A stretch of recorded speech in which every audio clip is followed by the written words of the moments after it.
Hi, this is Crypto's Noob. Welcome to episode 12 of my Gods Unchained beta post-match commentary and gameplay review. This is a bit of a special episode in that it's going to be two matches back-to-back. Both of them are against Petrarch, who's playing a Death Blood Scry deck, while I am playing my Nature Forage deck that I call Eternal Bloom. This is a deck that I have been working on and tweaking for quite a while. When I first started beta, Nature Flourish was already overpowered and overplayed, so I wanted to avoid that, but I really like the nature cards. So I ended up playing around with the various nature powers, kind of settled on Forage as one I liked, and have been working on trying to build a viable deck around that. In fact, if you look at my Twitch stream highlights, you'll see that my Eternal Bloom deck has more highlights than any other of my decks, a couple of dozen, I think. And there's probably, another couple of dozen that I didn't stream. Forage is a bit of a tricky power. It's very unreliable. You never know what you're going to get, aside from it being a nature card. It could be a low-cost buff. It could be a high-cost creature. You just never really know, so it forces you to play very tactically and be able to change strategies on the fly. And with it being that random, it makes it kind of tough to build a deck around. But I think I finally settled on something that I like that seems to work, at least until the next patch, that is. It's basically focused on a lot of small creatures and low-cost powers. 2/3 of the cards in my deck cost less than 3 mana. That's mainly to try and stave off the rush decks, because I need time in order to be able to use my forage power to be able to get a card advantage on my opponent by drawing 2 cards a turn, whereas they are hopefully only drawing 1 card a turn. So you can see the match has started here. We're a few rounds into it. I've got a board advantage, even though Petrarch was forced to use his Ragnarok to clear off early. I have a nice portable fortress in my hand. These things are great, especially for slowing down rush decks, as long as they don't have deadly or some way to remove the front line. You also notice in my hand I have 2 The Hunt cards. These are kind of my go-to power cards for helping to maintain board control, because they are great against a horde of small creatures or one big creature, or even some combo thereof. And even though they're nature cards, and I could potentially draw them with the forage power, I put them in my deck because I think they are vital to survival, and I want to make sure that I have them at some point and not rely on just the random generator to provide me with the cards I need. You also see in my hand I have drawn through Forage the Nature Overgrown card. This is the worst card I can possibly draw with Forage because I don't want to use it. I don't want to replace my God power, and so it's just going to sit in my hand, taking up a slot for the rest of the game. And there I draw another one of my high cost clearing cards, the Wildfire. That's a great get out of jail card if things get out of hand. And there's an excellent example of using the Hunt. Even though he had his front line wall up, the Hunt distributed damage amongst all his creatures, and so I cleared his board of everybody that was hiding behind the wall and left the wall damaged and on the verge of death.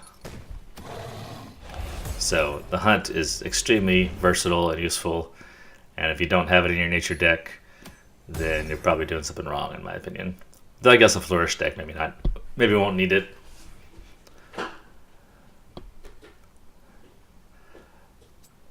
And I draw another Fortress. So I have plenty of walls, plenty of protection. I don't even need to play it yet because he doesn't have much to bother me with.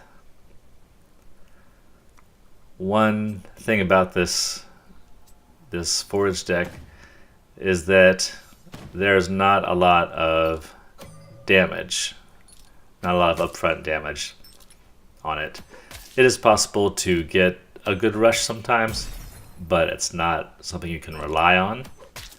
So that's why I tend to put the walls and the front line in here, because it seems more important to play defensive and try to wear down your opponent with a long game. Most of my forage matches will go to 7, 8, sometimes even 9 mana. They tend to be drawn out. With my extra card draw, I am willing to trade creatures with my opponent and just try to wear them down and keep the board clear and slowly peck away at them when I am able. With forage, as with many of the low-cost god powers, my goal is to use it early and often. I want to use it as early as definitely by turn 3, possibly turn 2 if I have a really good play and want to use one of my bag of tricks. But definitely by turn 3, I want to be using forage probably 3 out of 4 turns.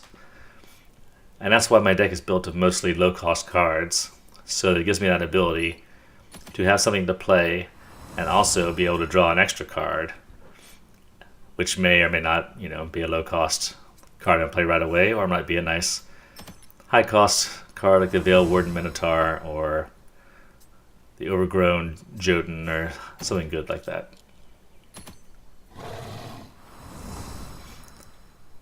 And here we can see on turn 6, I have pretty good board control. I have my front line wall up. I have 4 creatures behind that, some of whom are getting buffs from the Gorilla trainings. These are some other nature cards that I keep in my deck, even though I can potentially draw them through forage, are basically all of the nature buffs. The Gorilla training, the Swelling Boon, and there's another +1 whose name escapes me at the moment. But I want to make sure that I have these cards available and not just rely on the randomness to give them to me, because these will allow me to buff anybody and turn anyone, even a 1/1 or a confused 1/2, into a potentially dangerous creature.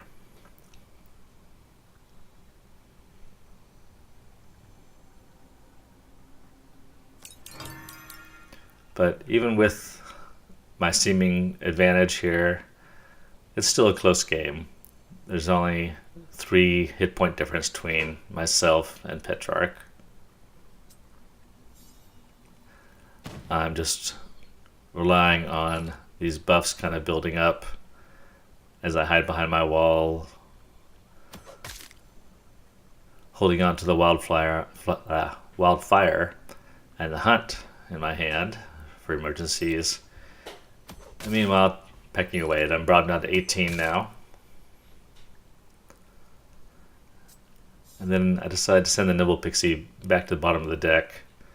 I have plenty of small creatures right now. I could use something a little more powerful. Forage pulls up a Photogenesis card, which is great. Refreshes for 7 mana, refreshes 6 mana, gives you 4 card draw. It's not as great in this deck because I'm already drawing 2 cards a turn. So it's rare that I'm going to have an empty hand and want to suddenly add 4 more cards to it. But it's not a useless card like the Nature Overgrown is to me.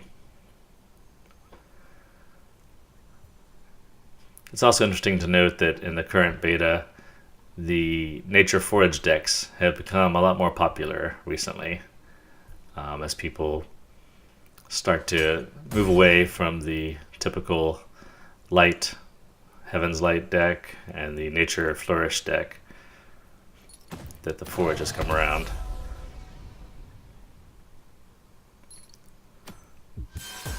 Forage decks do require a lot of thinking on your feet because you never know exactly what you're going to get. So you have to be able to adapt to situations quickly, which can sometimes be difficult.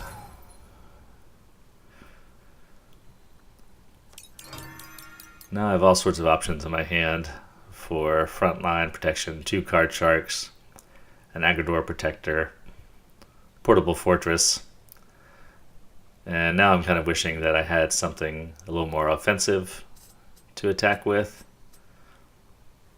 I decided to use the hunt, clear out the board just to make me feel safer.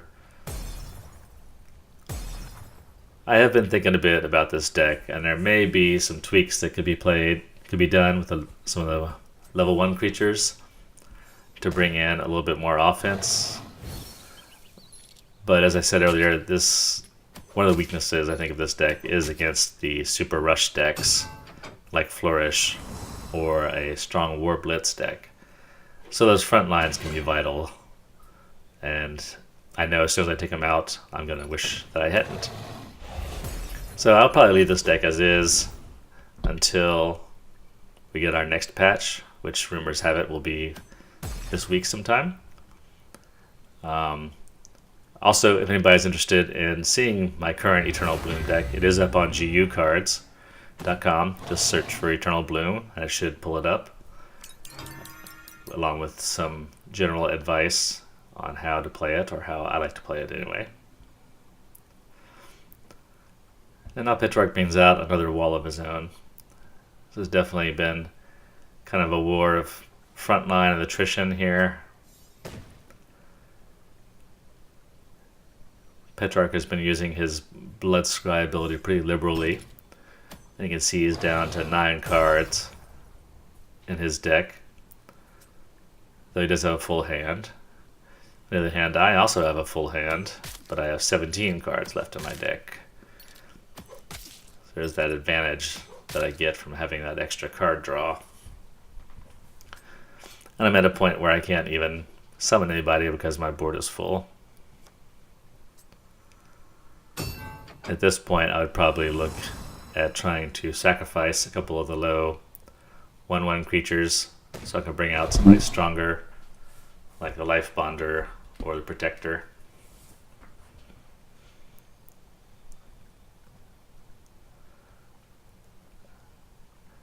Again, I feel very much in control at this point. His wall is wounded. I have my wall up.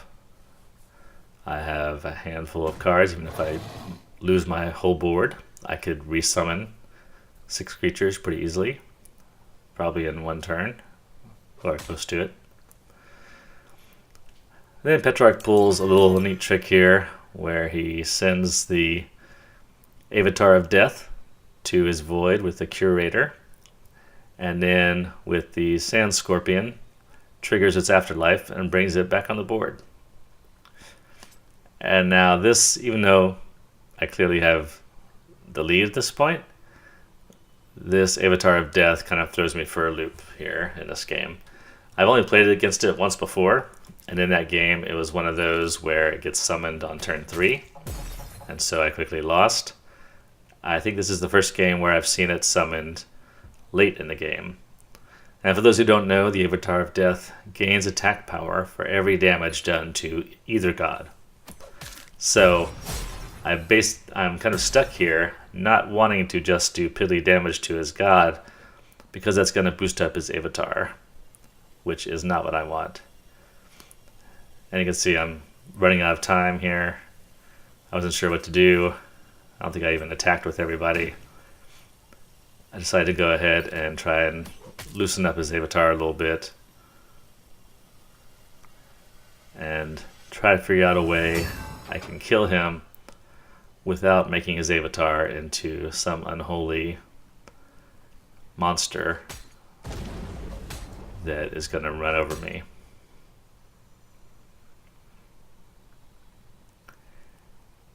If I had the Fire Wine in my hand, I could probably dish out enough damage to do the 15 points in 1 turn, and then it wouldn't matter that his Avatar was getting that extra attack points.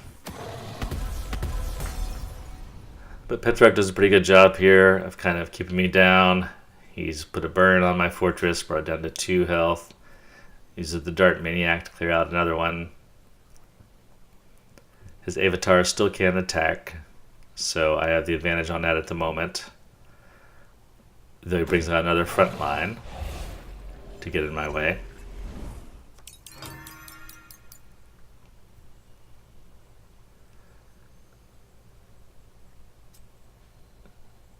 And now I decided to just go for sacrifice, clear it out.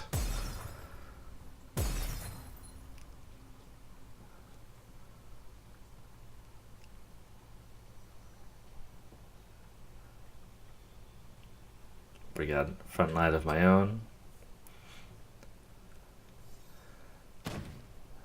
Kind of work on his avatar. My thinking here was that I wanted it to be low on health so that if I did end up buffing it up, that I would be able to kill it easily. So send all my guys in. Don't do any damage to his god. Don't really take out any of his creatures.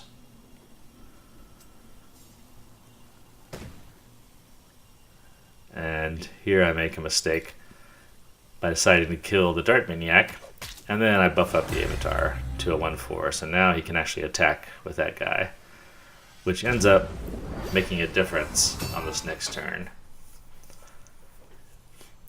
If I hadn't given his Avatar that one attack, then I think things might have been a little easier for me here. Instead, the Avatar is able to clear the wall, which opens up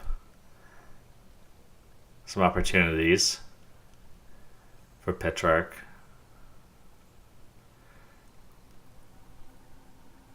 He takes that opportunity to remove my protector and expose the rest of my creatures.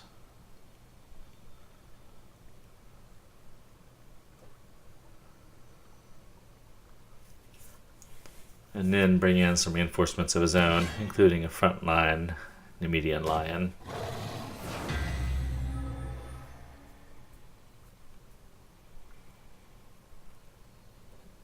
And a pallbearer.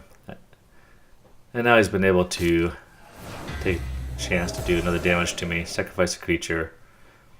His Avatar death is now 2/4.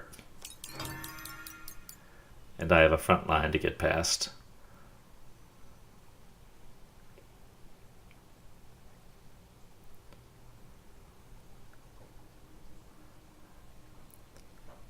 The Rolling Watcher and Gorilla Training are great, but now I have lost my frontline creatures.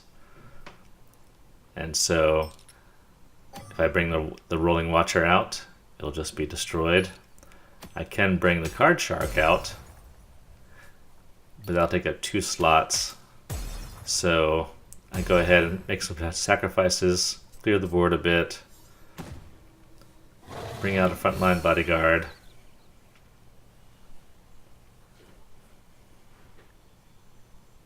and the Watcher, whom I add some Gorilla Training to. That's a pretty nasty combo to get the Rolling Watcher plus one of the nature buffs.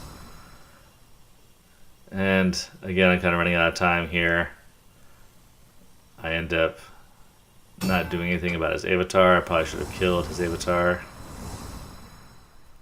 this turn instead of leaving it alive.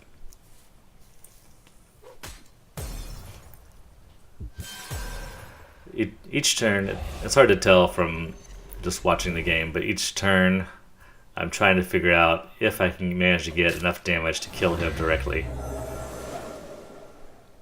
And instead, I just allow him to get past me, buff up his Avatar again, take out one of my stronger creatures, and then it comes back on the board as a 0/12. But we're kind of back where we started just a few minutes ago.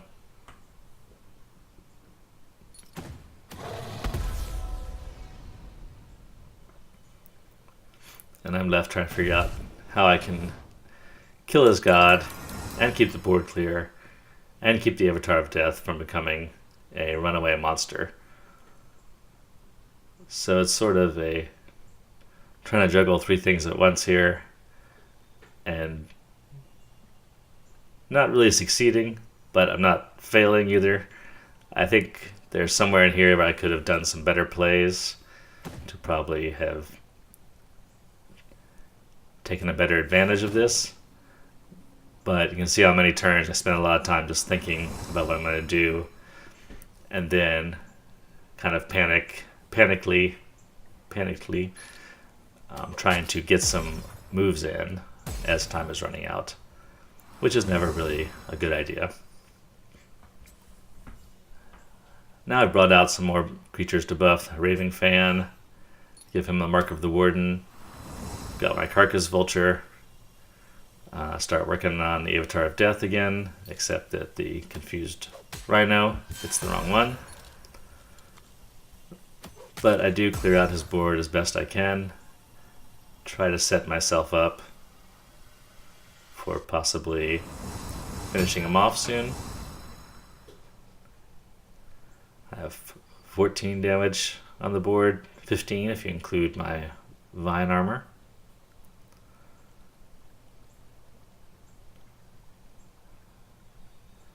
So he has to figure out some way to either bring a front line in to slow me down, or sacrifice his set Oshi to kill one of my creatures and keep himself alive for another turn.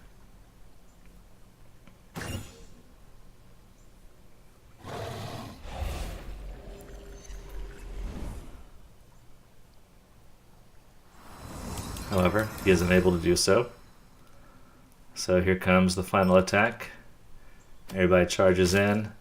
The Avatar of Death gets stronger and stronger, but it's too little too late.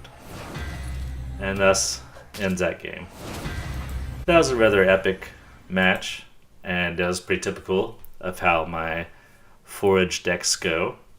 They will often be long, drawn-out affairs that I manage to win just through attrition. I don't know if you noticed in that last match, but also Petrarch did run out of cards right at the end. So he was unable to have anything to play, while I was still able to draw 2 cards a turn and keep the continuous pressure on if it had gone on even longer. So after that, I wanted to show you the next match I played against Petrarch, which was we were both using the same decks. This one turned out a little bit differently, mainly because I got a super sweet draw here. In my initial hand, I had the Card Shark, who brings out his frontline bodyguard, and 2 buffs. One of the stronger buffs, the Swelling Boon, and then the Mark of the Warden. And in my first turn, I drew the Rolling Watcher, which, if you can play early and keep it alive, can turn out to be a real monster. Then on my second turn, I drew another Swelling Boon, and also Petrarch had no play on his first turn. So things are already looking good. I go ahead and set it up with bringing the Rolling Watcher out. I have not yet played any of my buffs, but I have 3 creatures on the board who could potentially be buffed up. Petrarch does what he can with his Dark Maniac, but it's not enough to kill the Watcher, luckily.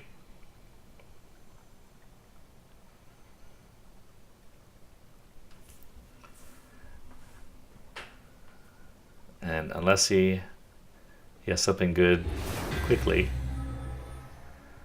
I'm going to be playing the buffs on my creatures and taking control of the board. And then I draw another one on the next turn, which I use on the bodyguard. Put a Swelling Boon on my Watcher. Sacrifice the Card Shark to clear the board.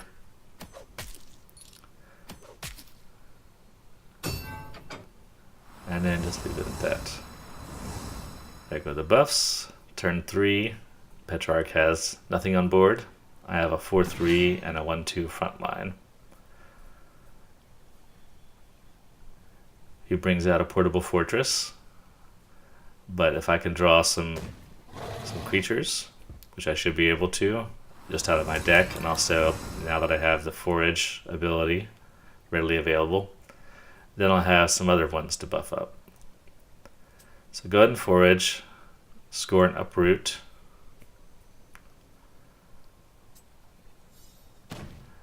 And I drew a Leviathan Hunter, a very sweet 1 mana cost card for a 2/1 creature and also a 2/1 weapon. Hard to argue with that. Leviathan Hunter is great in almost any deck. And now everybody has buffs on them. So very quickly, this is spiraling out of control, especially the Watcher, who's now 7/5. If Petrarch doesn't have some sort of hard removal card, then this is going to be difficult for him to deal with. He does manage to summon a full board of creatures. So I have to decide if I want to try to clear them off, or if I want to just clear his front line and then try to do damage to him. And getting a portable fortress kind of decides that for me. I'll be able to hide behind the fortress after I clear his front lines. Use my hook to clear his other front line. Deal 11 damage to him. Bring out my fortress. And go ahead and add a buff to the fortress too, just to make it more difficult for him to break through that.